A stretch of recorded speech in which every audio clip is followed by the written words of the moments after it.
नमस्कार, मैं अतुल चतुर्वेदी बोल रहा हूँ। द विजडम वीव के अगले एपिसोड में आपका स्वागत है।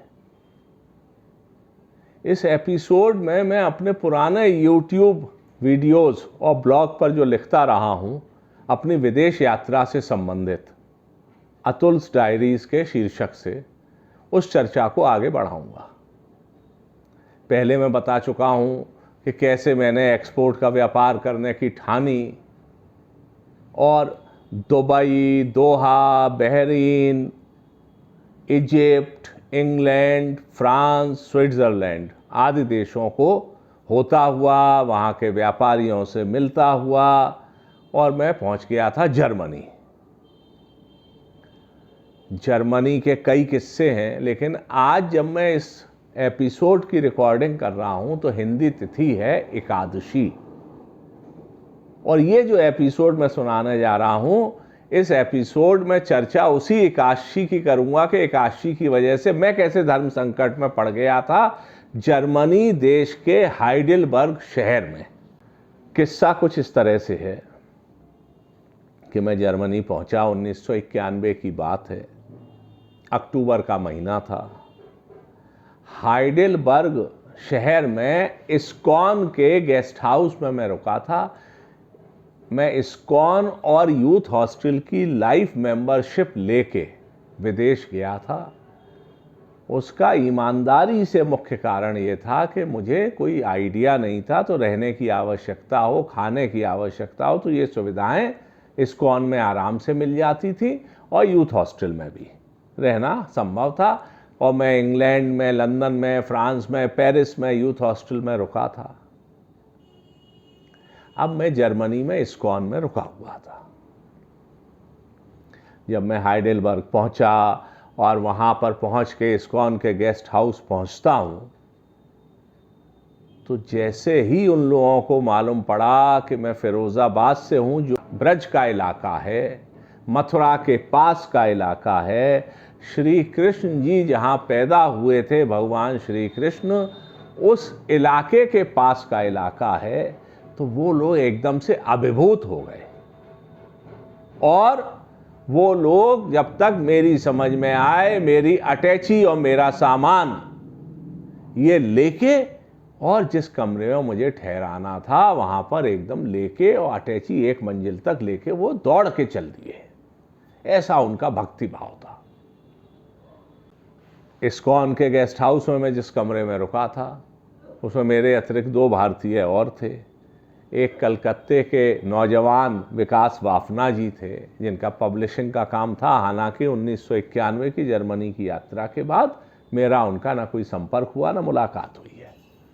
उम्र में वो मुझसे छोटे थे और मेरी उम्र उस समय 1991 में 30 वर्ष के लगभग की थी। 14 अक्टूबर को मैं 30 वर्ष का हो गया था। वाफना जी मुझसे छोटे थे और उनके साथ उनके एक और मित्र थे। अब ये जो मैं किस्सा बता रहा हूं, तो हम लोग हाइडेलबर्ग में गए, फ्रैंकफर्ट भी गए साथ, जिसके किस्से में और दूसरे एपिसोड्स में आपको बताऊंगा। हाइडेलबर्ग में हम गए तो वहाँ का प्रसिद्ध कैसल है, हाइडेलबर्ग कैसल। वो कैसल अपने आप में ऐसा बना हुआ है, पहाड़ पे जाके है। वहाँ जेम्स बॉन्ड की और कई प्रसिद्ध हॉलीवुड मूवीज़ की शूटिंग हुई है। और उसमें एक तरफ ऐसी दीवार है जिसको देख के आपको जयपुर का हवा महल याद आ जाएगा। चर्च है वहाँ पर, बहुत मनोरम दृश्य है। हाइडेलबर्ग बहुत सुंदर शहर है। जर्मनी के सुंदरतम शहरों में इसलिए है कि हाइडेलबर्ग उन गिनी चुनी जगहों में है जहां द्वितीय विश्व युद्ध में बम नहीं गिराए गए थे, इसलिए वहां पर प्राचीन सुंदरता मौजूद है, नुकसान कम से कम हुआ। हाइडेलबर्ग में आपको झरने भी मिलेंगे। हाइडेलबर्ग का मौसम बहुत अच्छा है। हाइडेलबर्ग में एक रोड है, स्ट्रीट है, जिस पर इतनी रौनक रहती है। उस पर बाजार बना हुआ है। आपको दुनिया भर का सामान मिल जाएगा, लोग घूमते टहलते मिल जाएंगे और आपको ऐसा लगेगा कि हाँ, आप एक रौनक वाले शहर में आ गए हैं। नहीं तो यूरोप के मुख्य बड़े शहरों को छोड़ दीजिए तो अधिकांश शहर ऐसे हैं जिनमें आपको बाजार हो या कुछ हो, शाम ढलने लगेगी, लोग देखने को नहीं मिलेंगे, शनिवार इतवार होगा, लोग देखने को नहीं मिलेंगे। ये बड़ी भारी समस्या है और उससे कई बार अकेलापन भी दिखता है। बहरहाल हाइडेलबर्ग में हम लोग घूम लिए, वहाँ का बहुत सुंदर झरने के पास में फूलों की सजावट बहुत सुंदर थी। हाइडेलबर्ग से हम एक दिन डसेल्डॉर्फ भी गए थे, जिसका किस्सा वहाँ सूद साहब से मिले थे, वो किस्सा किसी और एपिसोड में बताऊंगा। फ्रैंकफर्ट में एक सरदार जी से ऐसी मुलाकात हुई और उनसे कहा सुनी हुई कि एक दफ़े तो मुझको कहना पड़ गया कि आप लोगों का खून यूरोप में सफ़ेद लोगों के बीच में, यहाँ की बर्फ़ के बीच में लाल से सफ़ेद हो गया है, हिंदुस्तानियों के प्रति आपका भाव ऐसा है। बाद में उन सरदार जी का क्या रिएक्शन था ये अगले एपिसोड में आपको बताऊंगा। लेकिन यहाँ जो किस्सा वापस आते हैं, जो इस्कॉन का माहौल था, वहाँ भगवान श्री कृष्ण का ऊपर पहली मंजिल पे मंदिर है, मूर्ति है, राधा कृष्ण की बहुत सुंदर मूर्ति है, और एक उड़ीसा के आए हुए पुजारी जी वहाँ पूजा अर्चन आरती करते थे। गंजा सिर, शिखा, और जो हमारे यहाँ पुजारियों के वस्त्र हैं वो पहने हुए, चंदन लगाए हुए, और हरे रामा हरे कृष्णा कृष्णा कृष्णा हरे हरे, हरे कृष्णा हरे रामा रामा रामा हरे हरे, इस मधुर ध्वनि के साथ जब वहाँ पर कीर्तन होता था और आरती भगवान की होती थी, पुजारी जी आरती कर रहे हैं, तो एक अलग समा बन जाता था। मैंने आपसे अभी चर्चा की कि हाइडेलबर्ग में हम लोग कैसल देखने गए। मैं, विकास वाफना, उनके मित्र कैसल में हम लोग घूम रहे थे, और वहाँ घूमते हुए हमने एक आइसक्रीम ली, तो वहाँ पर टी शर्ट और जीन्स पहने हुए एक भारतीय व्यक्ति मिले, गंजा सिर था उनका। तो विकास वाफना ने उनसे पूछा कि आप भी आइसक्रीम लेंगे, और मुझको ज़रा अजीब सा लगा कि एक अपरिचित व्यक्ति से क्या, और वो व्यक्ति मेरे पास आए, वो मेरे भी परिचित बता रहे थे, मुझको पहचानने में दिक्कत हुई, क्षण भर से ज़्यादा लगा, और फिर मालूम पड़ा कि ये वही पुजारी जी हैं जो कि धोती, खाली अधो वस्त्र पहने हुए और चंदन लगाए हुए और शिखाधारी पुजारी जो कि इस्कॉन के मंदिर में सुबह शाम आरती पूजा अर्चन कर रहे थे। जीन्स और टी शर्ट पहने हुए पुजारी जी का नज़ारा दूसरा था, लेकिन वो बड़ा आनंददायक अनुभव था। इसके बाद जो मैं अब आपको किस्सा बता रहा हूँ एकादशी का, वो कुछ ऐसा हुआ कि हम लोग जो गेस्ट हाउस में रुके थे, तो वहाँ पर हम लोगों को रोज़ रात को खाना मिलता था, और वो खाना जो इस्कॉन के रेस्टोरेंट्स चलते हैं उनमें जो बनता है भारतीय खाना। हालांकि मैं बताऊं स्वाद में वो खाना कुछ फ़र्क था, और होगा भी, क्योंकि यूरोप के स्वाद में और यहाँ के में थोड़ा फ़र्क है।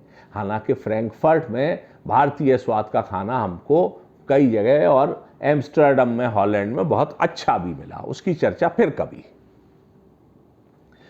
तो जब यहाँ पर इस्कॉन में खाना आता था तो हम सब लोग बैठ गए और खाना खा रहे हैं, जमीन पर बैठ के खाना खाते थे थालियों में।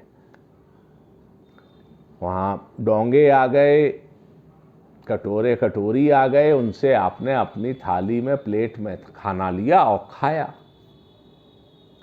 मेरे साथ ऐसा हुआ कि मैंने खाना लिया, दाल चावल खाने का मन था, दाल चावल थे, मैंने दाल चावल लिया और चावल का पहला ग्रास मैं मुंह में खाने जा रहा था, मुंह में गया नहीं, हाथ में चावल था, और इस्कॉन के एक वहाँ के साधु ने, जो कि यूरोपियन थे, मुझे रोक दिया, टोक दिया। उन्होंने कहा आज तो एकादशी है, और एकादशी वाले दिन ब्रज क्षेत्र में चावल नहीं खाया जाता। अब मैं तो बहुत धर्म संकट में था, क्योंकि मैं तो ब्रज क्षेत्र से ही था। तो मैंने भगवान कृष्ण को ही याद किया। हालांकि मैं आपको बता दूं कि ऐसा माना जाता है कि जो जगन्नाथपुरी है वहाँ के मंदिर में एकादशी उल्टी टंगी बताई गई है हमारे यहाँ की माइथोलॉजी में, कि वहाँ चावल का रोज प्रसाद चढ़ता है। किंतु बात तो ब्रज क्षेत्र की थी। और किंग कर्तव्य विमूढ़ता ये, मुसीबत ये कि चावल का ग्रास हाथ में मुंह के पास है, बहाना बनाने की कोई गुंजाइश नहीं है। और सामने एक यूरोप का आदमी आपको श्री कृष्ण जी का जहां जन्म हुआ उस स्थान का मानते हुए, वहां का सम्मान देते हुए प्रश्नवाचक निगाह से आपसे पूछ रहा है कि आज एकादशी, फिर चावल कैसे? लेकिन उन्हीं भगवान श्री कृष्ण ने, राधा जी ने मुझ पर कृपा की और मैंने उनको जवाब दिया कि ये नियम आप सन्यासियों पे तो पूरा लागू है, हम तो विदेश में हैं और गृहस्थ हैं, हमारे ऊपर इस नियम की पाबंदी इस कड़ाई से नहीं है। और कहते हुए मैंने चावल खा लिया। ऐसे इस एकादशी के प्रश्न से मैं बचा। जब आप अपने घर से बाहर निकलते हैं तो देश में हो या परदेश में हो, अनेकों किस्म के अनुभव होते हैं जो आपको एक जानकारी भी देते हैं, आपका हौसला और हिम्मत भी बढ़ाते हैं और कई बार समस्या भी उत्पन्न कर देते हैं। अपने देश के, विदेश के ऐसे और बहुत से अनुभवों से आपसे रूबरू कराऊंगा। आज के एपिसोड में इतना ही। ये मैं आपसे जरूर कहूँगा कि अगर आपको ये वार्तालाप अच्छा लग रहा है, ये एपिसोड अच्छा लगा, ये चैनल अच्छा लग रहा है, तो कृपया इस चैनल को सब्सक्राइब करिए और बेल आइकन दबाइए। चैनल को सब्सक्राइब नहीं किया है तो सब्सक्राइब करिए और बेल आइकन दबाइए। फिर से एक बार दोहरा रहा हूँ कि इस चैनल को सब्सक्राइब करिए और कृपया बेल आइकन दबाइए। इसको लाइक करिए, शेयर करिए, इस पर कमेंट करिए और आपके जो सुझाव हों उनसे मुझे अवगत कराइए। विविध विषयों पर चर्चा आगे चलती रहेगी। आपसे बातचीत के लिए मैं प्रस्तुत होता रहूँगा। जैसा आप अभी तक मेरा उत्साहवर्धन करते हैं, ये कराते रहेंगे तो ये सिलसिला भी चलता रहेगा। मुझे उम्मीद है कि ये एपिसोड आपको पसंद आया होगा। इस एपिसोड में इतना ही। अगले एपिसोड में फिर मुलाकात होगी। तब तक के लिए मुझे आज्ञा दीजिए।